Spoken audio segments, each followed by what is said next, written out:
দীর্ঘদিন ধরে রাস্তার বেহাল অবস্থা। সমস্যার মুখে পড়তে হচ্ছে বাইক চালক, পথ চলতি মানুষ, যাত্রীবাহী গাড়ি সহ সকলকেই। জরাজীর্ণ খানাখন্দে ভরপুর রাস্তা, প্রতিনিয়ত দুর্ঘটনার কবলে পড়তে হচ্ছে এলাকাবাসীদের।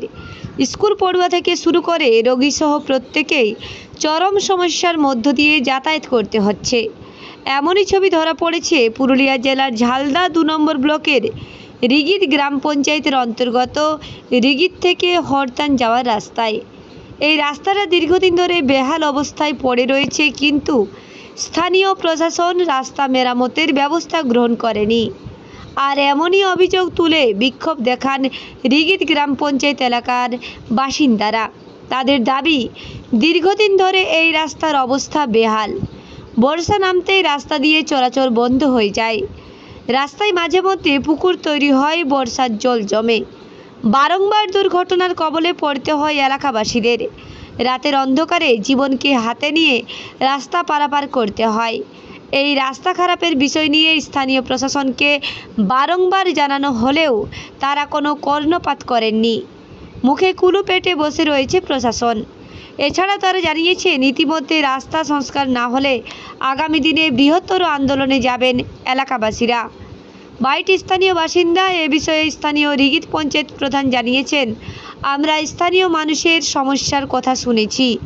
আমরা চেষ্টা করছি যত তাড়াতাড়ি সম্ভব রাস্তাটা মেরামত করা যায় সেই ব্যবস্থা গ্রহণ করব। কোটশিলা থেকে সঞ্জয় সিং মাহাতোর রিপোর্ট।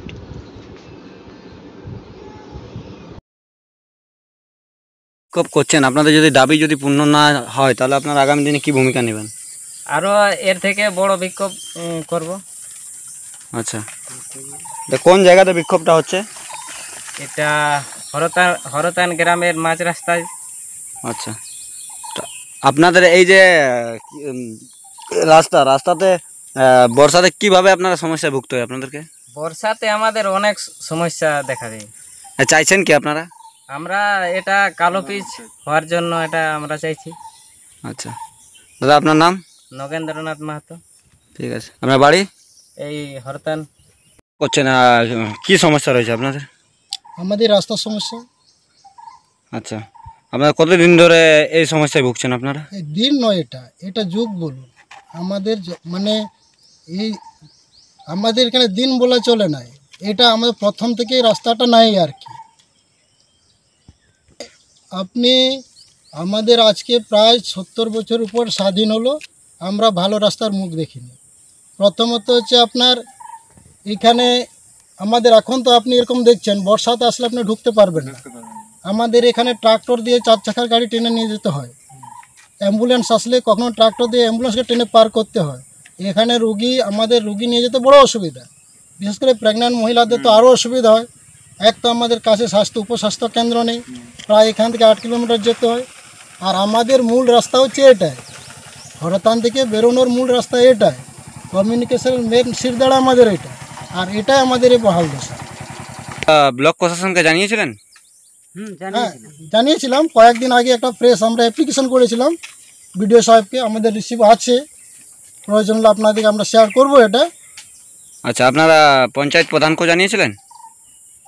কিন্তু সবসময় বলে যে হবে এরকম বলছে। আমরা প্রধানকেও জানিয়েছি আমাদের গ্রামের মেম্বারের থ্রু। হ্যাঁ, কিন্তু উনি এটার উপর একদমই কর্ণপাত করেননি। আমরা যে সমস্যার আছি এটাকে মোটেই ধ্যানে রাখেননি। আমার নাম অশোক কুমার হাসদা। আপনার বাড়ি? বাড়ি হরতান। রিগিদ থেকে প্রায় হরতান যাওয়ার যে রাস্তাটি, প্রায় দীর্ঘ 30 থেকে 35 বছর ধরে রাস্তাটি বহাল পড়ে রয়েছে, এবং আজকে সেই জায়গাতে বিক্ষোভ কর্মসূচি হয়েছিল। তো আপনি এলাকার প্রধান হিসাবে কিভাবে দেখছেন আপনি এটা?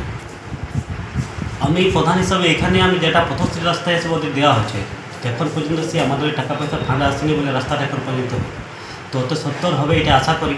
আমাদের এখানে দুখানে রাস্তা হওয়ার সম্ভাবনা আছে। তো কতদিন হয় এটা তো আমরা বুঝতে পারছি না। এখান থেকে উপরমহল যত তাড়াতাড়ি কাজটা করবে তত তাড়াতাড়ি এখানে রাস্তার কাজটা শুরু হয়ে যাবে। আচ্ছা, তো আপনি কিভাবে আপনি সংবাদ মাধ্যমকে কী বার্তা দিতে চাইছেন এখন বার্তা দিতে চাইছি, কিছুদিন মধ্যে হবে অবশ্য। আশা করি যত জলদি আমাদের পথশ্রী রাস্তাটা এখানে নির্মাণটা হয় হয়ে যাবে আপাতত। দাদা আপনার নাম? আমার নাম হচ্ছে লক্ষ্মীকান্ত কিস্কু, ডিপিজিপি প্রধান।